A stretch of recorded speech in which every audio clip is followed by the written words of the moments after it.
Alors, comment dynamiser l'emploi, dynamiser les entreprises l'un avec l'autre? Je dirais, Jalil, prenez la parole en premier. Question bête. Qu'est-ce que vous attendez, vous? Qu'est-ce que vous avez besoin, là, tout de suite, maintenant, pour une entreprise, pour se développer, créer de la richesse et créer derrière des emplois? Très bien. Merci.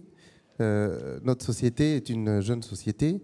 Elle est issue, c'est une émanation d'une création pure d'entreprise. C'est un produit de l'école des mines, de l'université de Montpellier, ingénierie, doctorat, et puis d'une incubation. Donc, elle a suivi tous les processus de l'accompagnement de l'innovation en région. Donc, elle connaît bien le dispositif d'accompagnement régional. Mais elle se trouve dans un territoire qui est un territoire pas central, qui est éloigné des deux capitales. On va dire aujourd'hui, de Montpellier et de Toulouse. Elle se trouve à Alès, dans le Gard, un bassin anciennement minier qui a connu la reconversion industrielle et qui se bat avec ses moyens, avec ses atouts pour pouvoir exister. Alors, avoir une entreprise technologique, innovante dans le domaine des micro et des nanotechnologies dans ce bassin n'est pas une chose simple. On est loin des axes autoroutiers, on est loin de la vallée de la chimie. Et de quoi on a besoin? On a besoin donc de proximité, on a besoin de ressources, on a besoin de moyens financiers d'accompagnement au développement. Je vous donne un exemple très précis. Nous sommes en train d'investir plusieurs millions d'euros dans une plateforme technologique dédiée à la nanosécurité, donc dans les nanoparticules. Et donc, c'est un investissement lourd pour une PMI comme la nôtre. Donc, on a besoin évidemment d'un accompagnement en matière d'innovation, de transfert des technologies, de matière de financement et en matière de formation et d'expertise pour pouvoir retrouver les ressources nécessaires au développement de l'innovation, de l'expertise et pour pouvoir jouer dans la cour des grands. Mais en même temps, j'ai dit voilà de quoi on a besoin. On a appris à ne pas être vindicatif, on a appris à être responsable et plutôt à constater, analyser, plutôt faire des propositions. Et dans ce cadre-là, on est plutôt proactif et donc on va plutôt de l'avant pour dire voici ce dont on a besoin et voici ce qu'on propose. Alors, trop de paperasse, quelle est votre analyse? Vous étiez d'accord avec le constat de Carole Tisagara? Oui, c'est vrai. Je vais parler de ce que je connais. C'est-à-dire, moi, je suis dans une très petite entreprise, mais qui a le privilège d'être dans les 6% de ceux qui ont plus de 10 salariés. C'est quand même pas mal. Donc, de temps en temps, quand j'entends quelqu'un dire très petite, je me considère comme une très, très petite entreprise. Ce qui est le gros, quand même, du tissu économique de la région. Il ne faut pas l'oublier. Des structures. Mais on est dans les 6%, parce qu'on est une quarantaine de salariés aujourd'hui. Et donc, on estime mais malgré cela, on a exactement les mêmes problèmes. Alors, s'ajoute à cela le secteur d'activité. Sans mettre les secteurs, sans les opposer les uns aux autres, nous sommes, nous, dans l'industrie, sur une PMI. Et dans une PMI, vous le savez, les emplois sont non délocalisables pour le plus souvent. Ce sont des PMI qui sont très ancrés dans leur territoire. Donc c'est un tissu économique très important pour les territoires et pour la justice, on va dire, économique. Et du coup, on est moins sexy que d'autres secteurs. On a du mal à lever des fonds et des fonds importants. Donc quand vous avez un modèle économique type industrie ou économie productive, vous avez un peu plus de mal à attirer les investissements. Pour autant, c'est extrêmement important. Donc, il faut aussi peut-être un changement de mentalité vis-à-vis de l'approche qu'on a vis-à-vis de la valorisation de ces entreprises et de ces créations. Sinon, on va tous faire des objets connectés et on va tous être dans le numérique. En sachant que quand on est 6 ou 7 dans une entreprise, on n'a pas un service dédié uniquement pour ça. Oui, non, je suis d'accord. Je rajouterai, pour ce qui est de la formation, il y a l'anglais. C'est comme quand vous voulez recevoir des publics à l'international dans un hôtel et qu'il n'y a personne qui sait dire un mot en anglais. C'est compliqué. Évidemment, mais il y a aussi ce qu'on appelle l'interculturel à visée économique. On ne prépare pas nos entreprises, et surtout quand elles sont petites, moyennes, qu'elles n'ont pas de déploiement à l'international suffisamment structuré, à aller dans des destinations qui sont un peu plus compliquées, qui ne sont pas simples. Il faut les préparer, connaître non seulement les données économiques du pays, les données politiques, sa stabilité, mais aussi sa culture et la façon dont on peut dealer, faire du travail avec ça. Alors nous, je parle au nom du club leader qui constitue 120 entreprises aujourd'hui. On a commencé à réfléchir à une sorte de TripAdvisor de l'export. C'est-à-dire que c'est les seuls chefs d'entreprise qui se prennent en main et on arrête juste de critiquer un petit peu tous les dispositifs qui existent, il y en a beaucoup, et de dire on va favoriser l'expérience à l'expertise.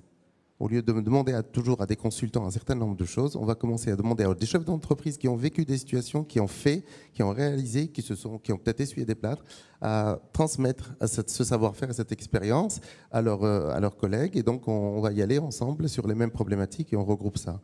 La deuxième chose, c'est l'intelligence collective, ça a été dit. C'est-à-dire, j'ai sollicité plusieurs têtes de réseau, le French South Digital, Créalia, Transfert LR, tous les présidents, etc., à venir être membres de notre conseil d'administration. Pour une raison simple, c'est pour qu'on puisse mailler nos stratégies et puis une certaine transversalité, et puis qu'il y ait une certaine transparence sur ce que l'on fait, sur nos actions, ce qui va être très pertinent. L'idée, c'est de ne pas refaire ni défaire, mais plutôt essayer d'être plus pertinent ensemble. Voilà. Donc, il y a bien sûr besoin de formation, il y a besoin d'accompagnement et d'intelligence. Enfin, je voulais juste sur un point de la TPE que je représente, un point logistique. Moi, j'aimerais bien assister à plus de débats, de discussions, de commissions qui se passent aujourd'hui, et je parlais de proximité, qui se passe aujourd'hui à Toulouse, notre nouvelle capitale régionale. J'aimerais bien qu'on utilise des méthodes modernes, agiles, que les entreprises utilisent. Quand je fais une conférence avec Michelin, j'utilise la visioconférence. Avec L'Oréal, je fais la visioconférence. J'ai du mal, c'est pas compatible, les systèmes, c'est compliqué, on perd beaucoup de temps. Et des fois, on a besoin d'intervenir ou même pas intervenir, juste écouter. Et une visioconférence gagnerait du temps, de l'énergie, du CO2, et on serait plus au courant de tout ce qui se passerait. Donc, je suis preneur d'un système compatible, utile, général et performant. Et même s'il y a du soutien financier dans ce sens pour les TPE, PME que nous sommes, nous serons plus impliqués dans l'écosystème régional. On envoie le défi de la question géographique. Alors, ça vous fait réagir parce oui, parce que je me reconnais bien dans la problématique des TPE ou de PME, PMI avec le monde de la recherche. Notre petite société a été labellisée dans 2 projets très précis. Un qui concerne Airbus, où Airbus est venu nous chercher pour reconstituer le nuage de poussière du fameux volcan islandique qui avait bloqué le ciel européen, sur une expérience dans laquelle, avec EasyJet et un laboratoire finlandais, ils avaient mis en place un système de laser détectant un ensemble de particules dans le ciel pour éviter de bloquer pour cartographier ce nuage et donc passer au-dessus, au-dessous, à droite, à gauche. Et donc ils ont cherché, il y a une dizaine d'entreprises en Europe qui sont capables de reconstituer spécifiquement ces produits-là, et on a été choisi. Et ça, c'est parce qu'on développait des projets de recherche, de développement avec des universités qui nous ont recommandé.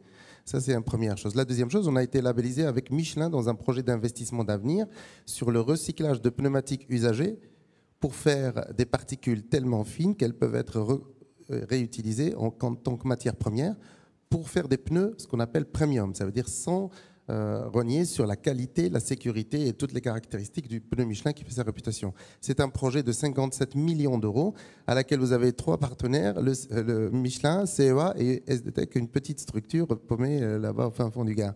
Donc c'est aussi parce qu'on nous avait identifié comme une TPE capable de faire de l'innovation, de la R&D. On est accrédité CIR, on a un certain nombre de dépenses, plus de 15% de nos dépenses sur la recherche, et on a un taux d'encadrement très élevé, c'est 15 ingénieurs à peu près sur 40 salariés. Donc tous ces critères-là nous ont favorisés pour entrer dans des consortiums auxquels on ne pourrait pas présenter, avec l'aide de clusters et de pôles de compétitivité comme SAFE, qui nous ont permis d'être labellisés. Donc il y a un écosystème qui peut permettre à des TPE de rentrer dans des systèmes de R&D et de développement très structurants, très importants, et dans lesquels on va commencer à être accompagné par des grands qui vont nous parrainer et nous faire grandir. Aujourd'hui, c'est une réalité. Donc il y a des déconnecter de la R&D, c'est juste une... Les passerelles existent.